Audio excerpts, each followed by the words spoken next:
Hello, and welcome to episode 90 of the PowerScore LSAT podcast. I'm Dave Valoren in Napa Valley. And I'm Jon Dinning in Los Angeles. How's life in Los Angeles, John? It's going all right, man. I'm a little overwhelmed with just LSAT stuff lately, so I haven't got to play as much as I would hope to. July's always a big month for us, and then you move right into August, and that's bigger. And of course, we got an LSAT coming up in just a few days, which we'll talk about momentarily. But let's get to more important things, at least from my prioritization. And this is a joint priority. What are you drinking tonight? Well, this will tell you that I'm not entirely devoid of fun in my life. What we're going to be talking about here are 7 life LSAT really behaviors that can cause problems, things to avoid along your journey, whether as a human or a student. And so the number 7 stuck in my mind, and I said, well, if we do 7 things to potentially avoid, let's talk about how 7 things could come together in the best possible way. You probably see where I'm going with this.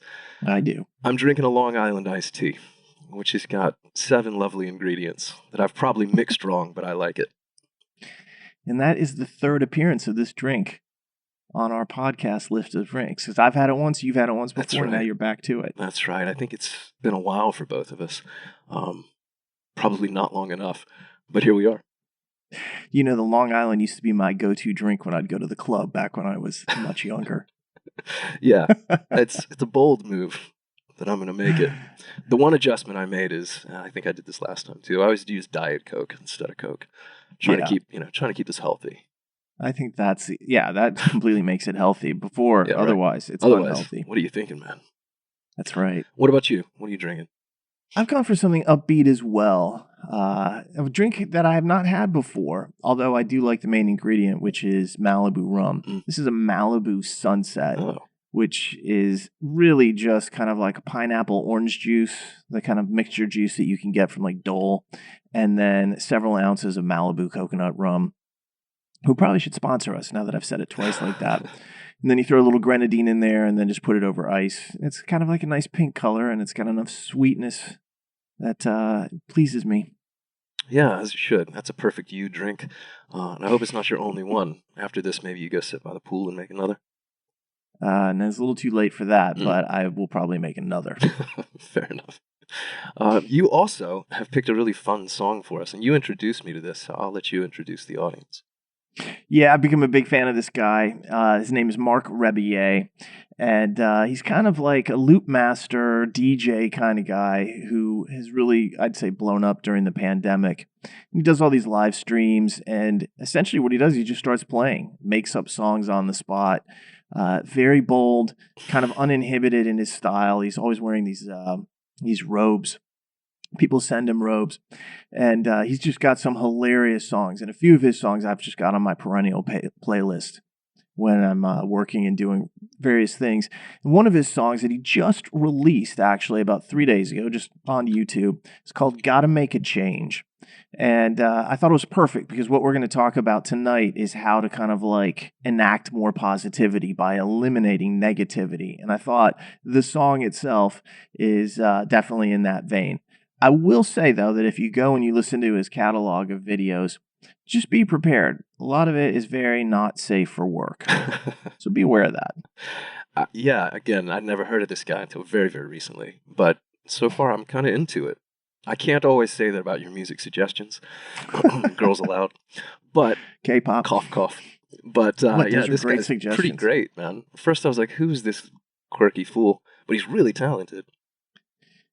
Confidence is a beautiful thing to see no matter where you see it. And this is one of those scenarios where I was just like watching him play. It's just very freeing. I feel like he's just doing his thing and he's in the moment. And I really, really can appreciate that. Yeah. If you can mix confidence with talent, it often works. Otherwise, you're just Kanye West. There was some talent. Kanye now, not Kanye 15 years ago. He seems to have become a little bit off kilter. But anyway. There you go. Let's not worry about that. There's some good Marc Rebillet songs out there, and he's going on tour soon, and I'd really like to go see him, although we'll have to see how the pandemic plays that out for us all. It's going to be an interesting fall. Let's talk about things a little more immediate. Let's talk about the LSAT world. And I think we all know that the big date is coming up here this weekend, John. Yes. The August 2021 LSAT starts on August 14th, continues through Sunday, August 15th, and then the third big day is Tuesday, the 17th. And then a couple of scattered days around there. Mhm. You and I will be checking in and out. We've talked a little bit about some of the uncertainty that we expect to see with the experimental section and how that's going to make life, I think, particularly hard on us to make predictions and to really know what is scored and what is unscored. So we'll have to see how that plays out. No promises is what we've said previously. And if you're like, what are you guys talking about? Go back and listen to our discussion about the experimental section. We went into detail about how this would affect Yes, we did. the August test. I'm anticipating an interesting weekend. I'm dreading a frustrating weekend. Time will tell, but we'll do our best. Yeah, and I'll post on Twitter what we're seeing, not in terms of test content, Right. but you may see something come out on Saturday night or Sunday if I'm like, all right, we seem to be having a pretty good time with it. We've got control of it. Or if I'm thinking that this is going to be too much to track. And as we've said before, there will literally be hundreds of possible test combinations. And attempting to track that, I'm not sure is within anybody's capacity. Yeah, you and I are pretty Lewis and Clark with navigating these things, but this could just be too much wilderness, frankly. Yeah. We'll have to see. And we have no guide. Let's talk a little bit about some updates since the last time we touched on the August test. There have been a couple of things I think that we've seen. One is that the sign-up window for picking your test day and time has occurred, and I know, at least from the feedback I was seeing, a lot of people were having a hard time with the Proctor U site. It was crashing, giving that 405 error for a lot of people. And this has now been about a week and a half ago that this was happening, but I thought it deserved a quick mention. Yeah, they added capacity, I know, in previous times, but this is always one of those things. When 20,000 people hit a server at the same time, it goes down. And this is kind of universal, whether people are buying makeup, a new album release, or whatever it might be. In this case, the LSAT. So I don't think it's a big surprise. It's just an irritation. You just have to keep trying to get through, and you will eventually. Yeah, I wish I had a workaround or a shortcut that wasn't just be patient. But it seems like patience was really the only solution here for people. That's exactly right. And you will have to sign up. I can't remember exactly what the deadline is, but it is very soon. You have to sign up a few days before the test for your slot. And if you miss that close of that window, it's not like you can sign up the morning of the test any longer. They have outlawed that. They will cut it off. I think it's Friday night, but it could be Thursday night, so no one quote me on that. Check the site and see the date. Yeah, I fear it's Thursday. I think you might be right. But I'm staying non-committal. Check the site if you're listening. That's the best advice you can give. Yeah. They also updated us on the break policy between sections 2 and 3 and what you can and cannot do. Do you want to talk about that a little, John? Sure. Yeah, this was actually welcome news because the break was the big mystery. We knew they were adding experimental. We knew between sections 2 and 3 you were going to have a 10-minute break. But no one was entirely clear on the details of what that 10 minutes was going to look like. We knew certain things, but not all. Here's LSAC's official stance on the break, or their policies governing it. Number one, you can leave the room. You can get up, you can go to the bathroom, walk to your kitchen, get a drink. You can go off camera, basically. But when you come back, you have to check back in, and that's what they gave some details about. So you have to return from what they call the intermission, which I like that. Makes this sound all fancy Broadway. Within or before the 10-minute timer elapses. It'll be on the screen to help you, but you need to be very mindful of the time. Don't push it. When you come back, there's going to be a button that you can click that says ready to check in. You have to hit that before time expires.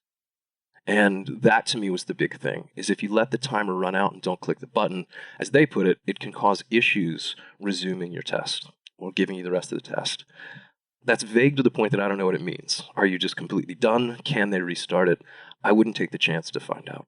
So just pretend your break is 7 or 8 minutes is my advice. Yeah, they're not giving any mulligans here. It's not like, oh, I was a couple minutes late. They were clear, don't be late. Don't be late. So don't push it. Plan to leave the room if you need to, and I would encourage people to. Go to the bathroom, make yourself a drink or a snack or something. But again, don't risk it. You're not allowed to use cell phones or electronic devices. You're not allowed to talk to other people. No surprises there. And you're not allowed to mess with your scratch paper during the break. So if you scoop the scratch paper up and leave the room, that's going to get flagged. But again, I think most of that's common sense. Yeah, I don't think it's just going to get flagged. I think the test session will get canceled. Yeah, I think you're very likely correct. So again, just use your common sense, pay attention to the rules. But the biggest thing for me was don't push it to 9:45. Come back earlier, check back in, and go through the same process you did at the very outset of the test. Show your ID, that sort of stuff. It'll all be automated on the screen for you, but that's the plan. So that's how the break works. Yeah, and it's pretty straightforward. We talked about this prior to knowing the details, and what we said about it was almost identical to this. So I think it's common sense more than anything else. If only it were common. There's one other thing that we did related to the August test, and this was something we put out, and I hope some of at least the listeners here were able to attend or have seen it in the aftermath, which was our crystal ball webinar back from July 25th, I think is when that was. That's right. Sunday night. It was a Sunday. Which was cool. And obviously, as we did at that time, it was free to the public and everybody who was there. There was no stipulation on that. We opened up the gates to everyone at no cost. And as we said at that time and followed through with, part of the agreement that we've made on running these is that at that point, once we've done it for free to the public, afterwards, we can only post it inside our student centers where it is connected to LSAT questions and PowerScore courses. And so we've done that. And whether you're in an on-demand course, for example, or a live online course, you have access to that. You also have access to it inside our testing and analytics package, which is probably the cheapest way to get that. Definitely. One of the things that we've done is we actually took the recommendations that we made, John, which we hadn't done before. We didn't do this back in June. We recommended certain logic games that people should do, certain reading comprehensions passages they should do, and also LR sections. And we decided after that event was over, we hadn't really thought about it beforehand, to kind of collect all that together and then create a nice little section where if somebody wanted to go do the games or the passages, etc., that we suggested, it was there. And obviously that was just something we added into that. So if you went into our analytics section, you could just go to that and do what we said was going to kind of be similar to what we expect to see in some parts of this test that's coming up. Yeah, I thought that was a very cool idea. First time ever. So any of our students now, not only do they have access to the video of the Crystal Ball webinar that we did, so they can listen to the whole thing, they also have the single page compilation of every piece of content that we thought was most valuable to do leading into August. At one click, you can launch any of it. So a cool feature, I think a nice bonus for our students. And anyone out there who's still got a few days to study, a nice benefit to you too, if you can get access to it.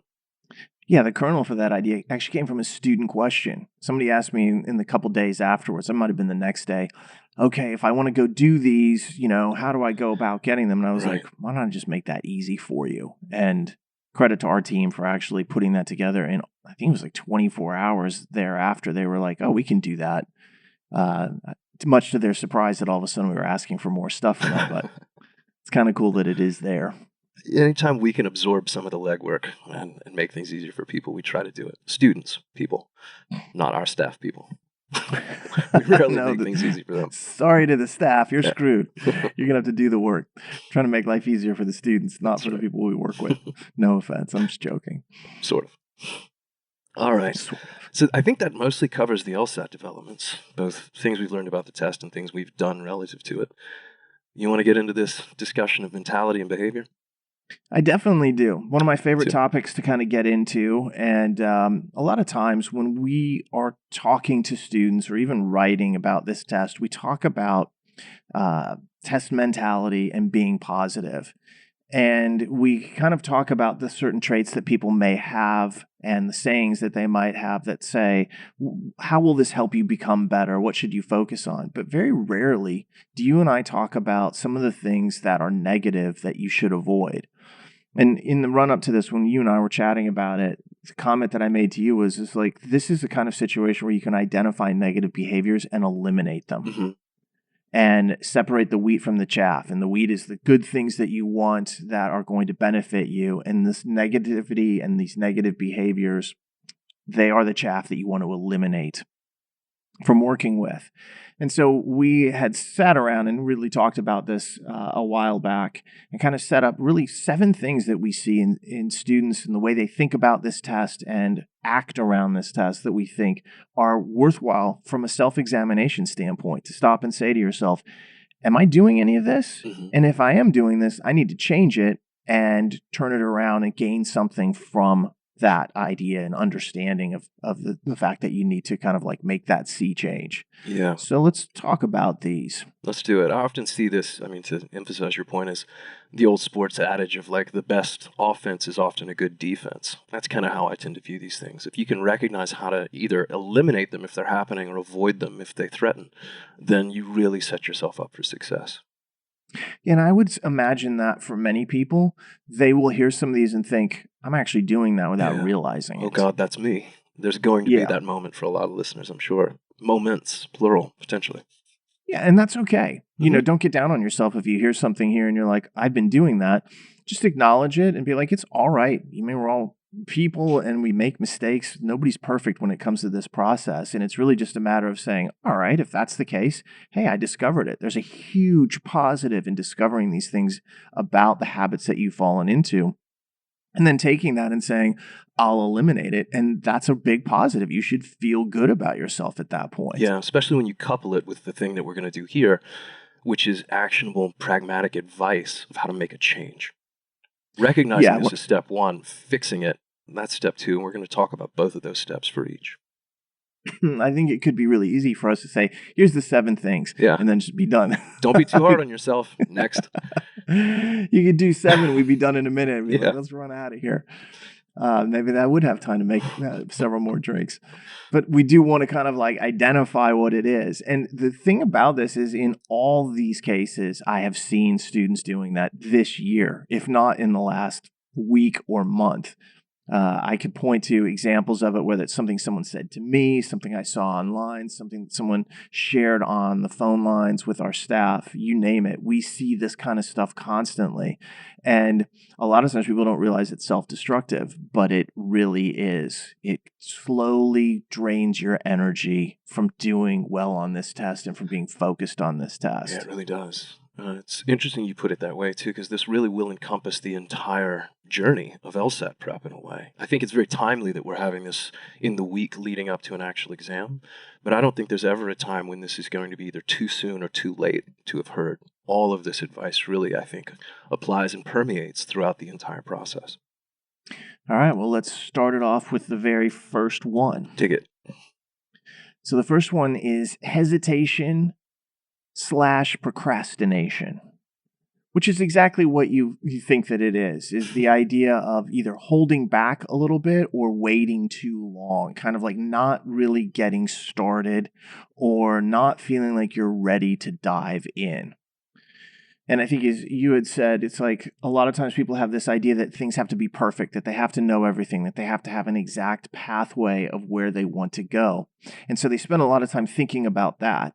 And then instead of actually beginning, they are almost stopped by that process, like this hope of perfection. And I often say to people, I'm like, you do need to do some research. You need to understand some of the things you want to get into, but you will never know every single thing about the best pathway because you have to experience part of this. You can't just say, this is going to work perfectly for me. Sometimes you get into something, you're like, this isn't working for me. You have to realize you can make changes. Right. But a lot of times what people want to do is say, I can't really get going until I have everything in order.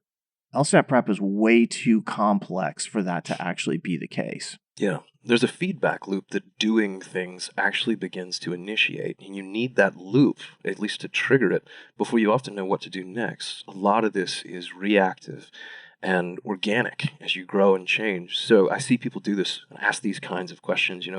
Is 3 months going to be long enough? Will I be ready? Can I get ready for November if I start now? These kinds of questions. Or how many hours a day should I study? How many practice tests will I need? Can I reach a 170? The problem with all of these questions isn't so much that they're unanswerable, they are, but that they serve as real roadblocks for the initial progress that you have to make before the questions can even have a hope of being answered. And each one of those questions has many answers. Sure. And the answer depends upon the person asking them. It's funny because I just went through this on the forum this past weekend. Mhm. Somebody had posted a series of really specific questions. And at this point, they were a new student to me. I think this was like their first 2 posts. So I didn't know anything about them. And I was like, well, it depends. It could be a range from here to here.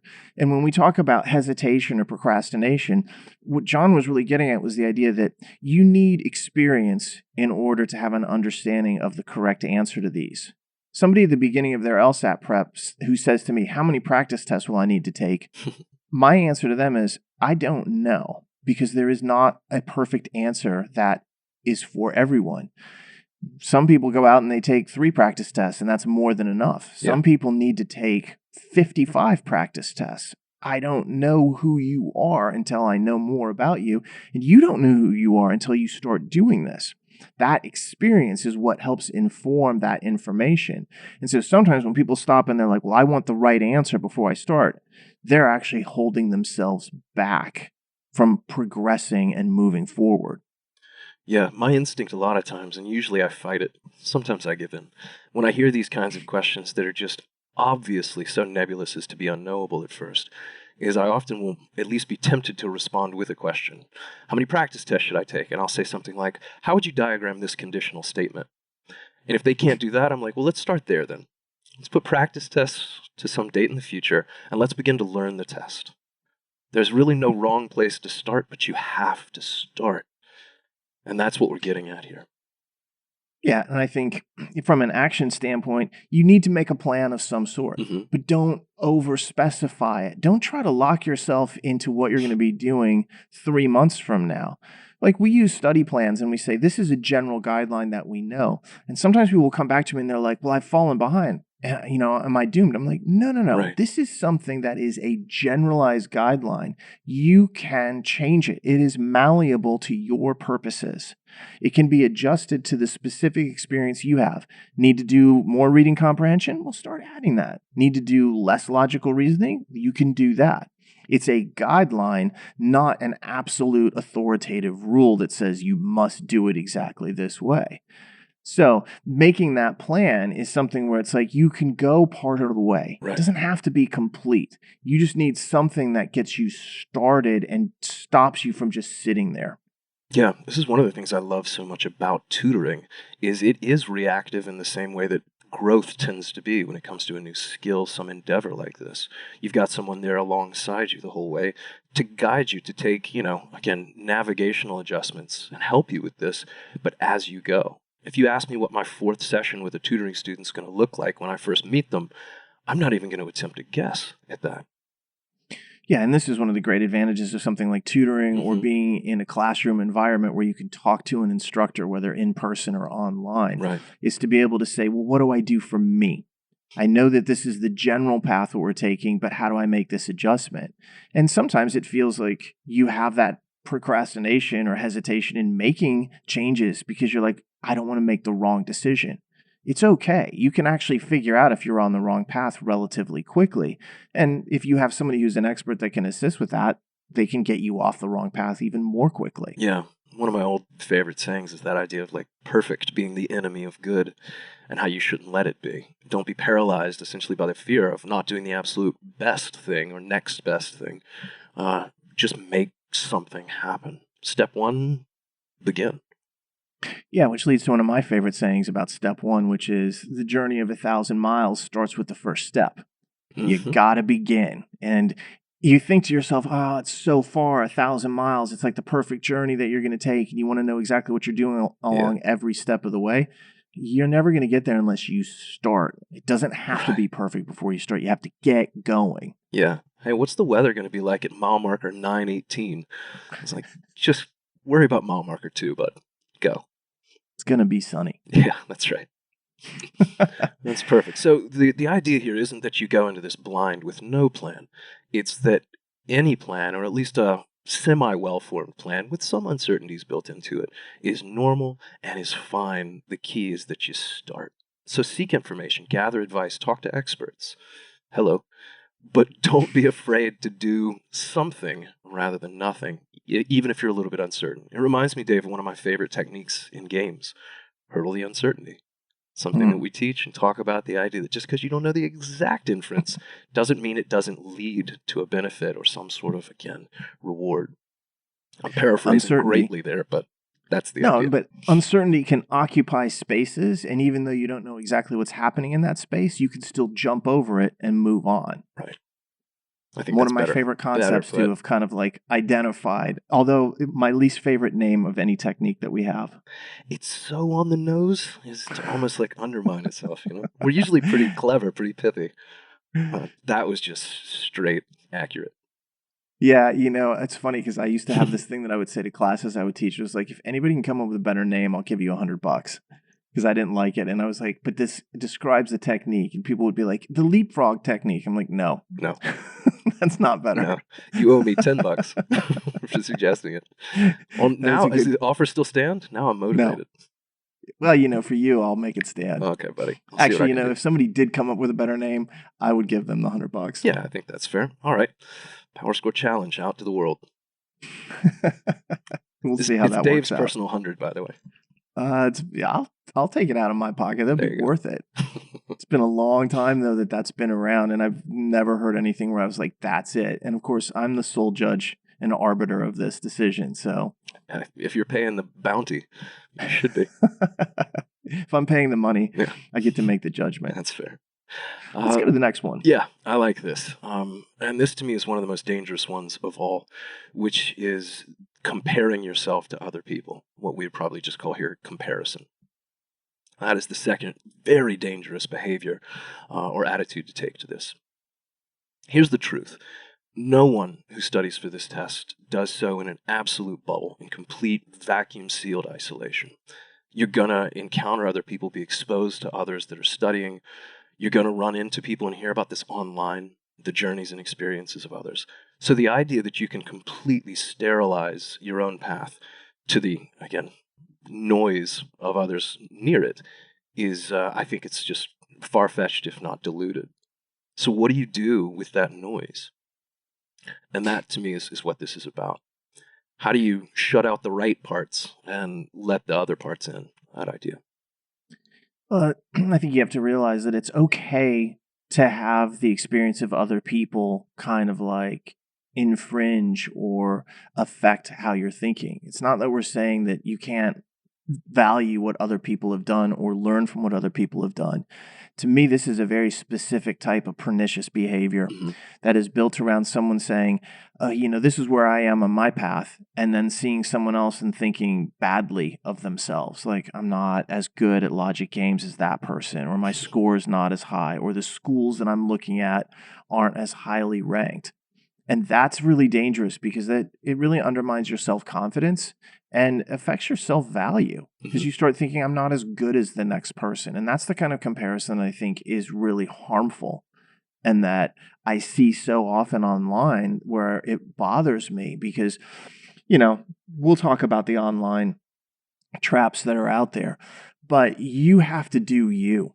Your path and your progress is the one that you control. It's not something where what someone else has done actually makes a huge difference. Yeah, they might give you a tip like, I really like doing this or this helped while I was studying, and you can pick that up. But that's a very different procedure than actually comparing yourself to someone else.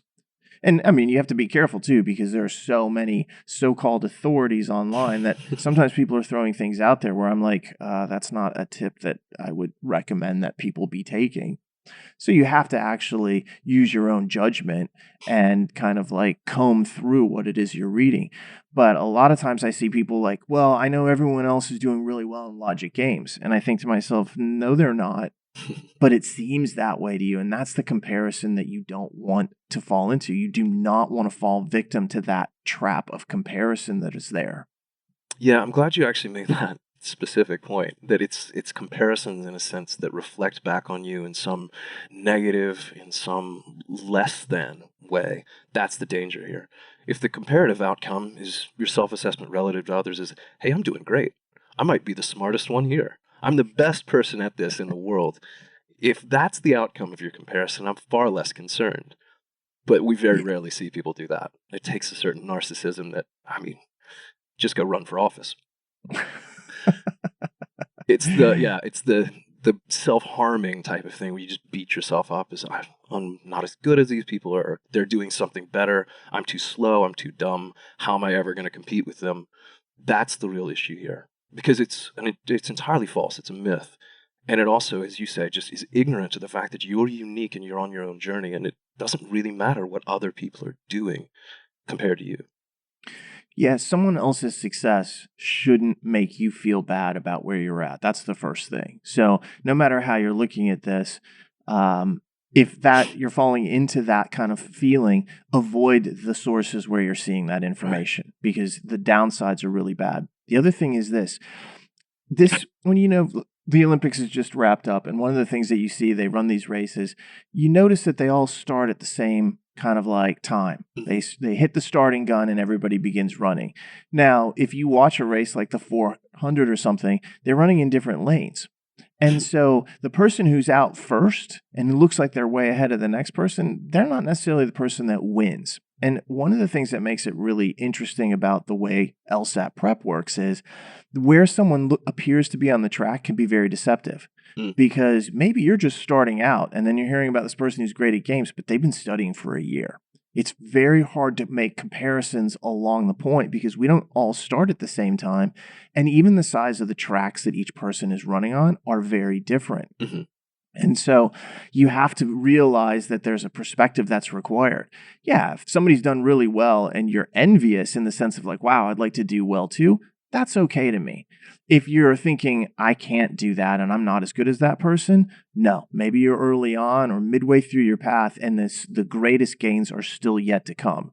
It's like starting a diet in some respect. You don't see a huge benefit to the diet in the first 3 or 4 days. But check back in like 2-3 months and you might see incredible benefits from it. Know where you're at and understand that other people can be in very different places from you and their experience does not reflect on yours in a negative sense at all. Yeah. I'm laughing thinking that unless your diet is simply cutting out Long Island iced teas, in which case the benefits are nearly immediate. A Long Island is actually not that bad from a dietary standpoint. It's not like full of carbohydrates, especially if you use Diet Coke. That's true. Yeah, it's the 6 different liquors that I was more referring to. I consider that neutral. A lot of those are white liquors with no carbs anyway. Yeah. I've got a whole bunch of calories and carbs in the sugar that's in my drink, so it's much worse in my opinion. I do like your race analogy, though, because to me it suggests 2 things. Number one, run the race that suits you best. It might be the 400. It might be the 50. It might be the marathon. There are different things that suit people's strengths, and run the race the way that suits your strengths. Some people are great closers, and so they hang back. You see this in horse racing and everything, really. They know who they are relative to the task at hand, and they make their own adjustments, and they really don't pay all that much attention to the other people or horses in the field around them. That's really what this is. You want to run with blinders on to a degree. Yeah, you just can't worry about what other people are doing. And because of that, I think one of the key takeaways here is if this is affecting you, if you're hearing yourself in this, be really careful about anonymous discussion boards that are online. We know for a fact that we have seen people go out there and let's just say puff up their achievements and their results in order to look good, despite it being anonymous. And maybe the best score they've gotten is 161, but all of a sudden online they're trumpeting their 175. So just be really careful of those environments. There's a ton of value in learning from other people and what kind of experiences they've had, but there's also a concomitant danger in kind of looking at yourself through that lens of, oh my gosh, that person did really well, and now I feel like I can't do as well, or they're progressing faster than me. Oh, they've only studied for a month and they're already at that level. Those things make you feel bad. Avoid those at all costs because you don't need to waste mental energy on that, and you don't want the drain from your focus occurring when you read those kinds of things and it has that impact on you. Yeah, it's a great point. I'm always extremely wary of anonymous autobiographies. I flew into space a few weeks ago. That's right. would be not so anonymous. Yeah, that actually would reveal the person right away. Did they Or actually maybe make it not. to I think space, though? Branson made it and Bezos made it. So Did Branson make it to space, though? I think by the technical definition of what counts, which is I think at like 60 miles or 61 miles up, I believe that counted. I'm not so sure. About where the space line is or how high Branson went? How high Branson went. I'm not so sure either. I thought he did. We'll figure this one out in the next episode. Yeah. I told you I'm staying non-committal till my second Long Island, and then I'm going to have some very hard opinions on things. Then you'll know everything. Yeah, then I'll know You'll everything. be back to your normal self. It'll be great. All right, so comparisons are dangerous. Don't do it. And if that means you exclude certain things online or in your life, do it. It's worthwhile. Sterilize, as I said. Let's go to the next one, John. All right, number 3. You want this one? No, I'll take 4. How about you take 3? Fair enough. Number 3, as we've listed it, is the idea of resignation. And there's a lot of different words that I think we could have used for this. But to me, it distills down to the notion of, well, this is going to suck. Or this is going to be a miserable experience. Grin as best you can and bear it. But for the next however long, I'm going to have to suffer, essentially. That's what this is. I've resigned myself to the pain of the LSAT. Yeah, you've accepted or resigned yourself to the idea that this is going to be a terrible experience. Mm-hmm. It's not going to be any fun. You're not going to enjoy it. Suffering is coming. You don't have to do that. Yeah, the way you hear people talk about a dental appointment, or, I don't know, I was going to say having kids, but that wouldn't be. At times, yes. Yeah, sometimes, maybe. Second kid. But the idea of, this is going to be miserable. I'm prepared to be miserable, or I'm not entirely prepared, but I know I'm going to be. To me, that's a very false narrative to tell yourself, and false narratives that sometimes people tell others. Will this be challenging? Yeah. Occasionally tedious? For sure. The LSAT is not fun and games, start to finish. Lengthy prep is just going to be that way, but that shouldn't govern your entire attitude nor your behavior with respect to it. Yeah, it can overall be enjoyable. There will always be some times. Anything that involves hard work will always have some moments that aren't that great. Mm-hmm. And so the problem is a lot of times people think it's a test and therefore it's going to be bad. There are many fun things about this test. I've obviously spent years of my life dealing with it, and there are things that I love about it. There are also some things that I dislike. But that doesn't take away from the fact that there are really positive things out there. And sometimes the anticipation, especially if somebody's starting out, they think to themselves it's going to be really bad. I have now had 3 root canals in the last 6 months. Okay. This is actually a real life fact for me. And I'd previously had 0 root canals in my entire life. So the last 6 months haven't been, incredibly fun on a dental standpoint. But I know that going into the first one, everybody kept telling me, this is going to be the worst thing. It's going to be terrible. I'm so sorry, man. Oh, dude, I can't believe it. It's the worst. I had the first one, and it was one of the least painful dental procedures I've ever had. In and out relatively quickly, smooth and efficient. The pain and suffering afterwards, virtually non-existent. So when I went in for the second and third, which happened to be on the same day, it was great. I kind of knew that it wasn't going to be so bad, and guess what? It wasn't. Yeah. But the LSAT can be that way for some people where they think everybody's telling them, oh, I'm so sorry you have to do this. It's going to be terrible. And they're like, oh, no, I hate this. I have to go do this. And yet for a good portion of people, they get into it and they're like, I didn't mind it at all. In fact, I got real enjoyment out of doing this. And that is a perspective that is one that you want to attempt to adopt. Try to make this fun. Try to enjoy it. Try to take logic games and focus on the games part and really enjoy those elements. Reading comprehension, be like, what interesting thing are they going to tell me right now? Don't just resign yourself to it being terrible and no fun. Try to grasp the idea that it will be enjoyable. Yeah, and seek out those moments of enjoyment. I think anyone who would look at the LSAT and be like, fun and games, that's a little diluted as well. But the problem here is that people make the struggle the nucleus of their LSAT universe. And if that's what you're trying to orbit around the whole time, if that becomes the center of your LSAT gravity, you're never going to be able to escape it. It's always going to feel terrible because it's just the kernel of everything you do. So instead, try to appreciate the difficulty, but also coupled with the fact of like, I'm going to learn some skills. I'm going to get better. I'm going to improve. This is actually going to pay back.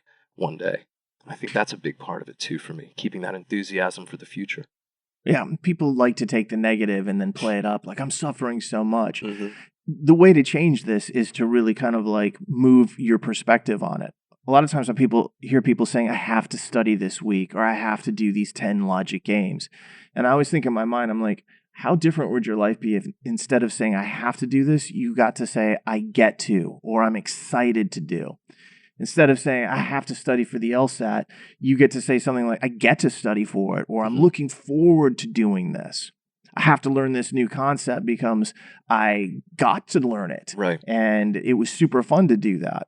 You can do that. And it's not just the LSAT that applies to. This applies to your entire life where you change your perspective of like, instead of being resigned to it, you actually turn it around and focus it with excitement and positivity and embrace what you're hoping to get out of it. That changes your resignation to enjoyment, and it becomes more of a privilege as opposed to a responsibility or a burden. That's very well said. I'm sure it came up at a podcast, but back in May, I went with my family for the first trip in over a year. And we had a car, and we were driving around, the Southwest, Sedona, and various places. But I remember one day we got up, and my dad kind of grumpily said he had to do the driving, so he was the one to get to moan. But he said, "Oh God, we have to drive like 4 hours to the Grand Canyon today, or something." And it struck me in this exact context, and I said, "Wait, you don't understand. We get to drive 4 hours to the Grand Canyon today, and I have a helicopter waiting for us there. Reframe that." And he kind of chuckled and smiled, and I was like, "Fair enough." I'm not sure how much he took it to heart, but he's 70, so there's only so much I can expect from him. But for someone listening to this, that subtle but key shift in perspective can make a world of difference in how you treat the entire journey. And since I know your dad, I can actually envision him having this conversation with you, which makes it doubly humorous to me. He looked at me funny because it was such an odd thing for me to say. He's like, "Well, what are you going to be, Mr. Sunshine today?" Yeah. It's a dad thing for you to say, which means it's completely out of character. Exactly right. But he took it well. And the real lesson from this is if you can just reframe your perspective on this, how you see yourself in the overall machine of it all, man, it can really make this much more tolerable, much more enjoyable. Like you say, a privilege. Yeah. And I think that part of that is you have to realize that what you're doing here is something that will have long-term benefits. It's going to not just increase your LSAT score, which will hopefully increase the quality of the school that you get into, but also then the financial package that you get offered to the schools that you are accepted at. But it's also going to have skills that help you perform better in law school and even in life. We're teaching logic here. Good argumentation, understanding the underpinnings and foundations of what people are saying, their main points, how to strengthen it and weaken it. These are central skills in law school and for being a lawyer. But they're also central skills for being a citizen in the Republic. And I would like to see those skills strengthened, obviously. We need more of them. It's something where if you want to understand what people are saying or a political argument that's being made or the movement on a grand scale, you have to have an analytical, logical ability. Some people have that very naturally, and other people it has to be learned and developed, and it can be learned and developed. And so part of the process here is to say, hey, this is a skill that is going to benefit me for the rest of my life. Let me pull that in. And in doing so, that completely reframes the cost benefit of what you're doing. Mm-hmm. This is no longer a waste of time for this stupid test. It's in fact something that will make you money, make a better career for you, give you better job opportunities going forward, and make you happier as you understand more about what's happening around you. It's arguably my favorite thing about this test is not just that the LSAT is learnable, but that what you learn is so valuable, so universally valuable. Yeah, there's that story that I used to tell in class where someone was talking to me about conditional reasoning and they were angry about it. And they're like, this is never going to come up in law school. And I was like, my friend, one of my former students and I were just talking the other day, and it had come up like 3 days before. And she'd been in a class at Berkeley, and there was some legal precedent that they were looking at. And essentially there was a sufficient condition that had something like 19 necessary conditions. And in the case they were studying, 18 of the 19 had been met. And so the 19th hadn't been met. And so she knew automatically that without the 19th, that the sufficient condition couldn't have occurred. And so she was like, yeah, that's what happened without that one. And people were like, no, 18 of the 19 occurred. The preponderance of evidence here outweighs that. And she explained it again. She's like, no, this is just basic contrapositive. And the law professor said, stop right there. Explain that to the rest of the class again. And she actually explained a basic LSAT concept about the contrapositive and how the weight of the evidence meant nothing because one of the 19 criteria had not been met. I love that. My favorite part of that story is that the student arguing against the utility of conditional reasoning did so with a false conditional statement. This is never going to come up in law school. Let's stop right there and diagram that. The irony of that was lost on me at the moment as I was too excited to share the very recently shared story with me. Something tells me if they couldn't understand the benefit of conditional reasoning, they wouldn't have understood the broader hypothetical. They really needed the story. So you made the right call. I think they were just focused on the fact of like, look, I can reason this out. I can learn the law. I'm like, you don't understand that parts of the law are very much built this way. Causality, conditionality are major principles in our legal system. There you go. I'm glad you set them straight, per usual. Not me. It was the student who told me the story who set everybody straight. That helped. Let's move to 4. You wanted this one. You take it. By the way, that student went on to become a judge. Oh, no kidding. So, which one? Success. The one student who actually had explained the contrapositive in class. Okay. So, important there. No, I think that makes me feel much better. Yeah, it wasn't the student who was denying the utility of conditionality. Let's go to number 4. And number 4 is the kind of emotion or behavior of being demoralized, the demoralization aspect.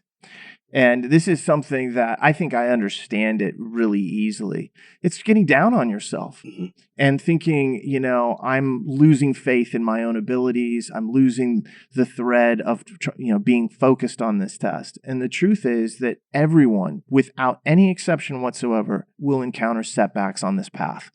Some of those setbacks may be big. Some of them may be small. It's different for each person because we all run our own race here. But the fact of the matter is everybody struggles at some point. Even people who go out and nail a 180 have had moments where they're like doubting themselves, uncertain about how to answer a question, mad at themselves over missing a rule or misreading something in a reading comprehension passage and missing several questions. The thing is it's how you react to that. Right. You're going to have those setbacks. Do you stop and dwell on them and allow them to kind of like affect your mental outlook?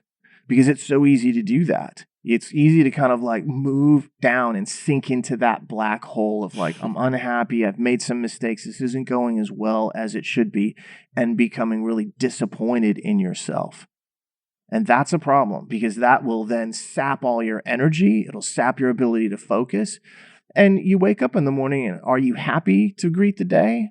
Do you get to study for the LSAT? No, all of a sudden it goes hand in hand with our prior point, and now you have to study for the LSAT and you're not feeling good about it. Yeah. You got to be careful about this one. You're back to your burden, basically. It's really easy to linger, even live in those moments of difficulty, certainly disappointment. But as you say, it's how you react to these things that define what you can expect to happen next, certainly define what you can expect to ultimately achieve. So I always think about that as how you really treat the low points. It tends to predict the frequency with which you'll experience them. Yeah, that really is the case. And I want to just kind of make a point of separation here. We're not talking about something that is more clinical like depression. Right. We're talking about something that's really localized and specific to this test. The test has made you feel badly. And instead of kind of like bouncing back and saying, all right, you know what, I'm going to study harder or study more or study differently, you then get drawn into that feedback loop of saying, this test is hard, I'm not doing well. Then you try to do a little bit more. It's still hard. It doesn't get better. And what happens then? It compounds how you're feeling. It self-perpetuates these negative thoughts and influences you in a really bad way that creates more negativity. I think that's what you're saying about the low points and how you treat them creates new points. Yeah, it turns into this pessimism loop, essentially, that feeds itself and oftentimes spirals down and down and down and becomes that much harder to dig your way out of. We're also not suggesting, I'm glad you made that point about general depression and things. This is all about LSAT performance and how you interpret that. We're also not suggesting that you just ignore mistakes. The point here is be aware, but react appropriately. those mistakes don't define you. Instead, I would see them as opportunities. We talk about this a lot. Yeah, in fact, it's interesting because we've said this before, and I think the phrase that I used was defeat leads to victory. Mm-hmm. Is that if you have lost the battle here with a question and you have missed it, a lot of people think, man, that's terrible, I'm the worst. And my thinking is, no, you have just opened the door to a great learning experience, because now you can analyze why you missed it. What caused you to think that this was the correct answer, or what interpretation did you make of this phrase that led you down the wrong pathway? You know you're going to make mistakes. You know you're going to miss questions. That is unquestionably the case. Right. The really important part of it is, what do you do at that point? If you get unhappy about it and do nothing and you become demoralized, that is bad. That's what we want to avoid. If you turn it around and you're like, all right, I missed the question, I'm going to do everything in my power not to miss that type of question again, and then you use that to improve, that's where a small single defeat becomes a larger long-term victory. Yeah. The students I've seen improve the fastest and the most are extremely analytical about this, almost a bit robotic in the sense of they don't get emotional about their mistakes, they get clinical about them. This is data, this is feedback, it's information. Like I said before, a mistake's an opportunity. It's impossible to improve on something if you don't first know what could be improved. And that's what a mistake will tell you. A missed question, a misunderstood concept, all of these are just opportunities to get better. Yeah, a mistake is an opportunity, and you win by losing. That's right. Yeah, so you can win the war even with lost battles. In fact, you might set yourself up to win the war easier if you treat those lost battles with the right type of analysis. You got to learn somewhere. Yeah. Nobody just comes out of the gate and wins everything. Well. Sorry, that's the second half of a Long Island talking. I have zero comment for you. I'm sure I'll get some later. I don't think so. I don't think it needs any comment. Oh, man. Let's go to the next one, number 5. Let's move on. Number 5, to me, it's what often the mistakes that we were talking about making before, these emotional attitudes or these self-defeating behaviors, what they can culminate in a lot of times is a surrender or some feeling or sense of true defeat. That's it. The test is won. I give up. And listen, this desire, just like mistakes and emotions and hard times, are almost inevitable. This desire to quit is likely to arise at some point as well, sometimes as a recurring temptation. But just like a missed question or a difficult concept, the takeaway and the key is exactly in how you respond to it. What am I going to do in the face of this urge to just burn my books or, I don't know, go to cosmetology school? What do I do then? It's a good question, and it's one that you see online. People will ask, I'm over this test. Am I done with it? I think I can't beat it. This, utter resignation, not in the sense of like I'm suffering, but resignation in the sense of I give up. Yeah. A very different type of idea where all of a sudden all these emotions that you're having, some of which we've talked about already, push you to that breaking point where you think to yourself, I'm over it. Part of that is built around the idea of frustration and struggling. Doing the same thing over and over again and not having any kind of change in what's occurring is aggravating in the extreme, and obviously would make anyone stop and second guess themselves. The first thing I always tell people is, let's analyze how you're doing this. Are you doing it the right way? Because unfortunately, for many people, they try to approach the LSAT just like they're studying history, where they're like, oh, well, I spent an hour and I expect my score to go up. I'm like, doesn't work that way. This is a very different type of test. So we first need to analyze whether or not what you're doing is the right approach. The classic example is reviewing practice tests. Oh, I just reviewed the 3 or 4 that I really thought were super hard, or that the analytics told me were super hard. Stop. You're doing it wrong. There's far more to be learned from the LSAT that you just took than just analyzing 3 or 4 questions. Any question that you thought was even remotely challenging probably can teach you more. Any question that a whole bunch of other people are missing probably can teach you more. Any question that has an answer choice that has a really high percentage of answers where it was wrong, probably you can learn something about the way the test is made. That's just a couple examples. Right. We talk a lot more about that in our reviewing practice test podcast from a while back. But this is really important in terms of like how you are setting up yourself for success in what it is that you're actually doing. But this is how we start to analyze what's happening with somebody. Are you doing it the right way? Yeah. I'm glad you bring that up, because this is, again, it's just a journey of feedback and information. And if you start to feel the sense of, I want to quit, take a step outside yourself and look at that a little bit more clinically. What's making me feel this way? What can I do to move past it? It's one of those, oftentimes the best way out is through. And that's what this is. But you're going to have to really bootstrap yourself at times, but you can't just surrender to this. I think where you and I both see this often most acutely is when it comes to people deciding whether to retest or retake or not. Yeah, certainly. And also what to do in there. Mm-hmm. From the retest standpoint, sometimes people will say, like, it's just so much work. I'm like, yes, I know that. But is the value at the end of the pathway worth it? It can be the right decision at times to say, no, it isn't. But a lot of times, the right decision is actually to try again. Mm-hmm.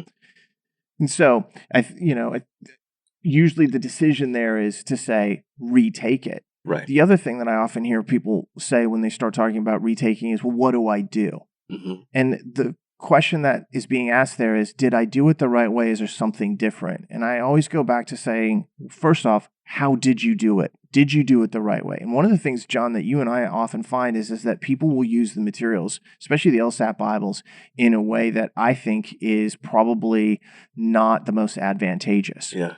And so that's our first question. I've seen people, a lot of them online recently. It's like, oh, I read the LRB in a week. When I read that, I have to be honest that my thinking is, it took me almost a year to write that book. I know how detailed it is at times. Do you think you can get it all in a week? I know, and I'm the author, that you couldn't. Mm-hmm. I know I couldn't if I was faced with a similar task. It's too detailed and there's too many nuances in there. When you read it in a week, I know what's happening is you're skimming it. Mm-hmm. You're kind of going through it quick. You're doing some of the problems. You're like, oh, I got through it. I'm like, no, you didn't. So that's what we mean when we say, are you doing it the right way? And that question inevitably leads to, well, I used, service X, but it didn't help me. So I'm looking at service Y, because then people are thinking to themselves, I don't want to surrender, but I want to kind of figure out if there's something else that works for me. And then I end up having conversations with some people who are like, well, I went and I used these guys, but it didn't change anything. I'm like, maybe we should go back a little bit. Maybe it's not who you're using to prepare. It's how you're going about it. Right. Yeah, I have this conversation too often, frankly, with people. Whether it's retaking, whether it's what to do at the beginning, or really, a practice test dip or a plateau. Am I truly done here? It is a rare case indeed where I feel like someone has genuinely topped out. They've hit their full LSAT potential. You live at the ceiling, you're done. Now, sometimes circumstances will force that to be the case. You can only take this test so many times in a cycle. Their schools have deadlines. You may have a score high enough to get you what you want financially and acceptance-wise. But when people truly come to me and they're like, that's it. That's all the gas in the tank. I can't give any more to this. Usually there's still a lot more that they can accomplish. They're just either unaware of or unwilling to put the work in for. They'll make excuses for it too. Oh, yeah. I've done all the practice tests. Yeah. One of my least favorite things to hear people say, because I'm like, have you now? Because there's two parts of that question. I'm like, well, which tests have you done? Right. I did 50 to, the present. I'm like, okay, there's still a lot of tests out there, 50 of them that you haven't done. That's number one. And then, of course, the second question is, well, of those tests that you did, how well did you even review them? And I would argue that there is not a person alive that has reviewed every test so well that they have now gained every shred of understanding from it. And I would include myself in that group. And I've spent a lot of time looking at that. Very infrequently do I look at an LSAT, even one that I've seen many, many times and think, I hadn't really thought about that before. It happens to me all the time. I know it happens to every LSAT instructor all the time. If that's happening to us who do it full time, when someone comes as a student and says, well, I've already done those tests, I'm like, I know there's more marginal kind of like utility to be squeezed out of those tests and those questions. Yeah. I want to make a quick point on this, which is to say, we're not advocating for the idea of that Churchillian never surrender, never quit. There's plenty of times on this test and in life when quitting's the best thing you could do. It's just true. Anybody who says never quit has clearly never been in a lousy job that they could have a better job than, or a relationship that was poisonous. You got to quit some things. It's just true. But on this, I suppose the point we're making is consider the temptation and how quickly you're willing to succumb to it, and whether or not it's actually the right call to make, given where you are and what you still have left to achieve. That's, I think, what this is. So it's a little more nuanced than the hard line. Don't ever give up. Yeah. Take stock of what's causing you to want to and whether that actually is the right idea, the right decision. Yeah, evaluate what you put into it. Yeah. And then make that decision. And then, of course, remind yourself why it is that you're doing this in the first place. Yeah. The ultimate goal is to go to a really good law school and to pay as little as you possibly can, hopefully zero. So that's what your goal and your ambition is. And that's a really high goal. Mm-hmm. So in some cases, in fact, a lot in the last year, I've had students write me back and said, you urged me to retake the test. I was really tired of it. I didn't want to do it. And so I took a month off and I regrouped and I came back. And I'm so glad I did. I have dozens of those messages in my DMs where I'm able to say, man, I'm so glad I was able to kind of like push you in that direction and that you gave it that effort. And it's not just that they can say, well, they got into a better school, but in a lot of cases, they are now tens of thousands of dollars less in debt than they would have been. And that is equally valuable. I got a Twitter message over the weekend from someone who I hadn't heard from in a couple of months, and I was really glad to hear this update. For someone I was not nervous about, but curious as to see what would happen. It was a 172 from early this year who was wondering if they should retake, but you could just tell from the tonality of the questions being asked, is this really, can I really, do you think I should? It was very like, I had to kind of pull him back off the ledge. The high story windowsill, and I was like, look, your practice tests were 176 to 180. You know you made a mistake or two on this last one. You should absolutely retake. And the first message I just got back over the weekend was a 177 in June. And they're like, I cannot thank you enough for forcing me, which I didn't really do, forcing me to take this thing one more time. Now I feel like I can write my own ticket. Sometimes people just need that nudge. Yeah. It's funny because that kind of message with that, I got this and it's a good score, but my practice testing was higher. Mm-hmm. That's the number one thing where I'm like, retake it. You already know you can do better. Yeah. Don't retake on a hope. Retake because you've actually gone through and have a proven track record that shows you can do better. Yeah. And almost every one of the circumstances I was talking about in my last year are exactly the same. I got a 161 on this test, but I'd been practicing in the 167 to 170 range. But I really don't want to redo it. Should I? Yes. Yeah. That's where you suck it up and you say, I'm not going to defeat myself or surrender. I have more in me. And sometimes it's just that confidence of hearing someone else saying, you can do it. That's enough. Pushes them over the hill. And if that's what we're able to provide at times, I'm super happy to have done that. Yeah, I should make clear my advice wasn't just, hey, you should believe in yourself more. How's your dream board coming along? It wasn't anything like that. It was very, very analytical and, again, diagnostic. Look, your practice tests are 4 to 6 points higher routinely. Take it again. You've shown this isn't who you are. Get out there and prove yourself. Yeah.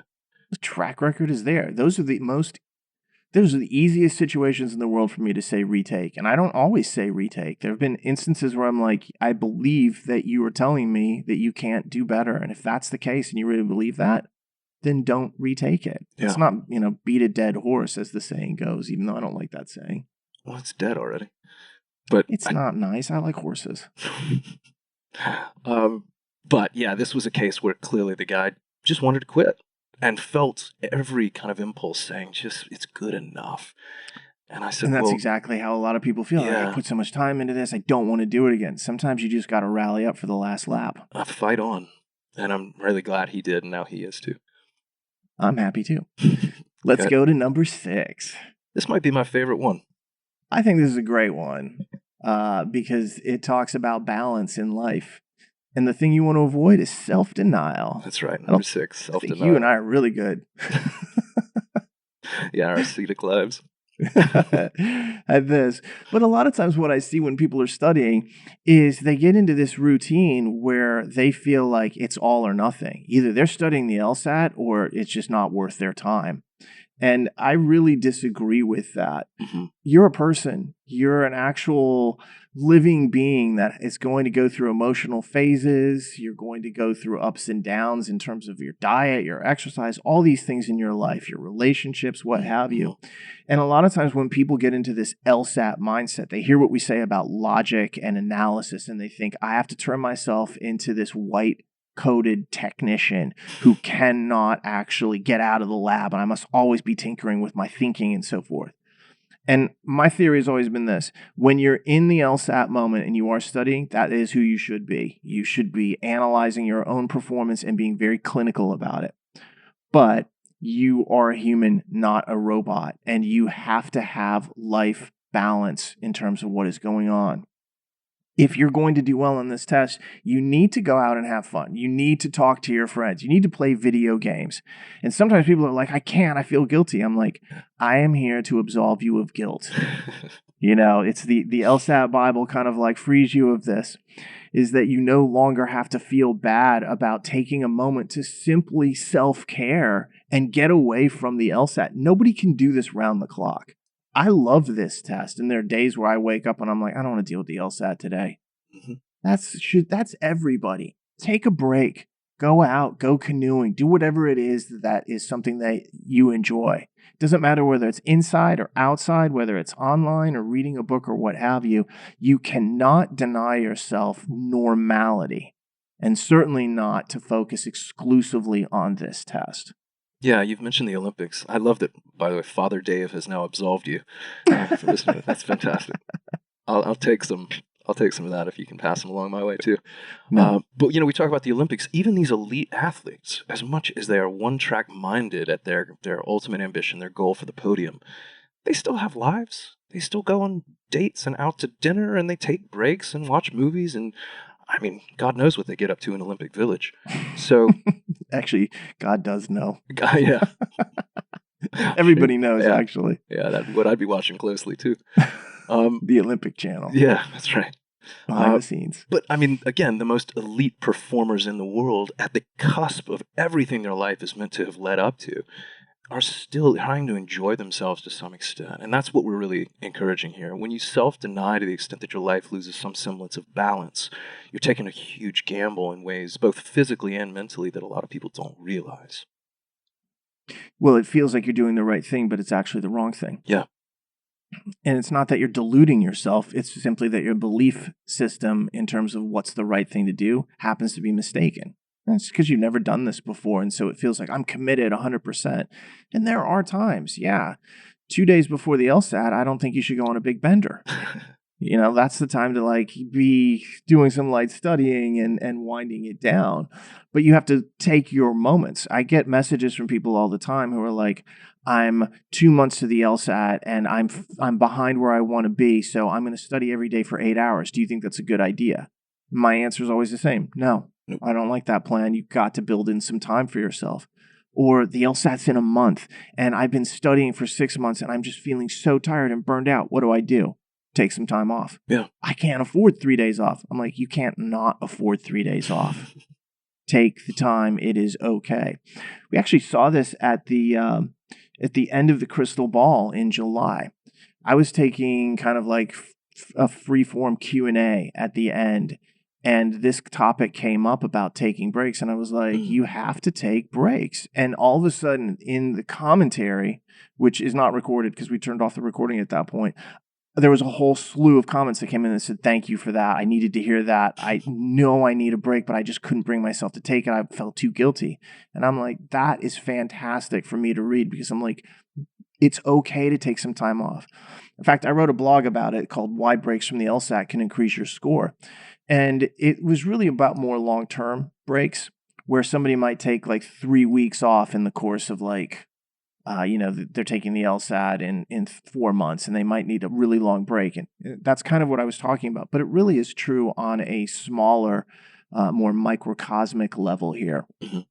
The truth is, when you take a break from this test, your mind works on it subconsciously. It's still sorting the parts out. It's still putting it together. It doesn't go away. This isn't the exact date in 1841 that some incident occurred.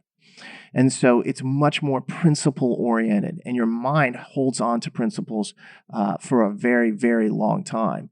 And so ultimately, what you have to think about here is that the break can actually benefit you massively on an overall level. I like that. So, along with absolution, you now offer permission. This is a church I might join, actually. It's a 1-2 punch I can get down with. Yeah, so what I always encourage people is, listen, structure your life around the LSAT. That's fine, but the emphasis, the key word there is life. If LSAT is all your life becomes, you're doing yourself a massive disservice. So it's okay to make it the priority. In fact, you should. But that doesn't mean to the exclusion of any other types of extracurriculars or enjoyment that you might find. You need those things just to keep you sane.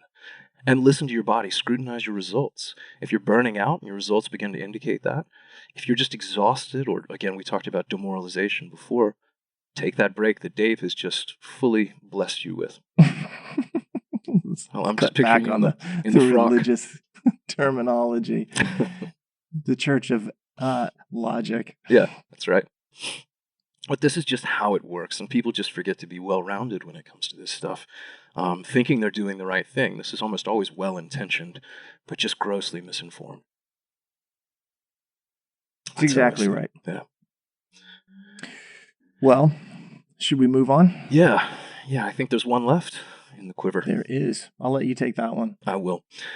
We've talked a lot up to this point. Really, the theme has been things that you can potentially do wrong, or maybe doing wrong already, that you need to recognize and self-adjust. And the last one here would stand near the top of that list of potential dangers, or at least universality, maybe, for people.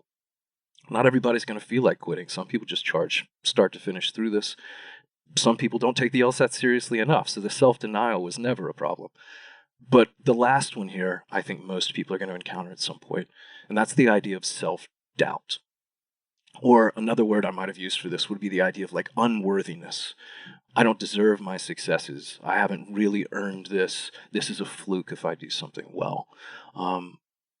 There are going to be highs and lows along the way. Any acquisition of a meaningful skill, a new skill that's hard to acquire, is going to have ups and downs. And again, we've focused mostly on the downs. What do you do when you're feeling defeated or low? You've had some disappointment, you've missed a question. Well, let's talk about the highs and how to best interpret and treat those. Yeah, and I think the real key thing here is that it's easy to feel self-doubt or unworthy, but don't forget, you deserve success. Yeah. There is no reason that you shouldn't have success. There's no reason you shouldn't pursue success. And so you should never think to yourself, I'm not good enough for this. And sometimes people feel a degree of imposter syndrome, especially when they get to law school. They're like, I shouldn't be here. That's false. If you got in, you deserve to be there. If you get a high score on the LSAT, you deserve to be there. If you get a good practice test score, you deserved it. You worked for it. There's nothing stopping you from doing well. You deserve it. You should seek it and own it. Yeah, and I'll go one further. You should celebrate it. There's a degree to which I think people downplay the small victories that happen through this. You said imposter syndrome, and that's a great way to describe it. Yeah, I did well on that test, but it's not really me. That's an outlier. I bet I can't do it again. I hear this all the time, when what you should be doing is every time you make even a small gain, a small achievement, it is a milestone that should be celebrated. It's a victory, and victories should come with a sense of not only feeling like you earned it and deserved it, but some sense of elation. And I promise you need those, uplift moments to just buoy your spirits to get through this whole thing. Yeah, track what's happening. Make sure that you know exactly those moments when you're like, hey, I did this. This actually happened. And of course, analyzing your performance and using analytics does that for you. But I think what you're saying is that you need to separate that out and actually make a more formalized kind of like recognition of that. Yeah, precisely. You mentioned before about how to interpret practice tests. You referenced the whole episode that we did on it. That's largely a case for most people where they go through and they see what they missed or what they flagged as questionable or just the hardest stuff, because that's dangerous, obviously. But what they fail, I think, to often marinate in is the things they did right. All of the things that were done correctly. Those are just as valuable. And for an attitude, I think they can be even more valuable than the mistakes. The mistakes can be treated clinically. The successes should be treated more emotionally, as I see the breakdown. It's fair enough. Would you do anything kind of like specific to kind of show those achievements? Yeah, I absolutely would. In fact, one of the things that I've been, maybe this is just LA's finally seeping in. If you see me one day with a yoga mat, you have every permission to hit me in the face. But one of the things that I have been encouraging people to do is to create some sort of really an accomplishment journal, almost like an affirmation type of journal, where all you do in this one book, this companion piece diary, is you maintain a list of everything that's gone right in each of your study sessions. And again, it doesn't have to be an exhaustive catalog, but just every time you sit down to study and you put work in, reviewing a concept, taking a test, write down a couple of the things that you did well, achievements that you made, things maybe that you learned, things that you did right that previously were a struggle.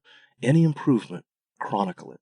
Make it a hard copy, objective record, this anthology of all the things you've done well along the way. And that serves really, I think, as a backbone and a centerpiece of what you can do if you do start to experience one of those low moments. Let me just reflect back on how far I've come, how many achievements I've made. But again, make it hard copy. If all you're doing in your head is like, oh, I got question 3 right, that was hard, yo me. That's great. But you need to make it something more tangible and physical, something more concrete, I think, if you really want the true celebration it deserves to last. Yeah, what a great thing to be able to reference there. Mm-hmm. That, you know, I look back and I have made progress. There are achievements that are occurring here. And note that this is separate from what we talk about as like the wrong answer journal or the problem tracker that people should be maintaining. By the very nature of like that type of tracker, you're looking at mistakes and errors and analyzing those. And I don't think that's a negative thing, although sometimes it can feel negative when you're doing it. I see that as a huge learning tool, as we've kind of referenced before, is like it's okay to miss questions because you can learn so much from them. This is a separate thing that is almost doing the same idea, but in a much more positive, trending way, where it's like, I did this well, or I felt good about this, or I'm really happy that I'm doing this. This is the right goal that I'm seeking. I think that's a great kind of like twin track approach to this, because you get not only cold analysis and understanding, but you also get that positivity that helps keep you on the right path. Yeah, I see this, the idea, the accomplishment journal is really a reflection of what your true potential is, because you can see the trajectory you've been on, you can see the growth, which to me suggests what your future could hold. The one you're talking about, the wrong answer tracker journal, that to me really reflects what needs to be done to reach that potential. So they're companion Nice. pieces, as I see them. I think that's very well said on your part. Oh, thanks, man. And I think that also brings us to the end of the line with the emotions and behaviors that we think should be avoided, or at least cut out as much as you possibly can. You're always going to have some touches of these throughout your preparation. And part of the process is acknowledging that and realizing, hey, it's normal. I shouldn't feel bad about this. It shouldn't send me into a spiral with this test or make me feel as if it's something that I shouldn't be pursuing. So you're going to have these moments. Many of these items are going to come in for everybody. The question isn't whether or not you're going to face them. You will. The question is how quickly can you move on from them or turn them into something that's useful for you? Perfect. And on that note, we're finished, Jon. Yes, we are. You usually ask me at the end if I've got anything else to add. No. I'll spare you the question. Not today. If you get a chance, please subscribe to this podcast on iTunes, Spotify, YouTube, or anywhere else you may find it in the world. And if you've enjoyed it, please leave us a comment and a rating as well. And we'll be doing a mailbag soon, probably in the next couple of weeks. So if you get a chance, please send questions to us at lsatpodcast@powerscore.com. On behalf of Jon and myself, avoid the negativity, stay positive, and we will talk to you soon.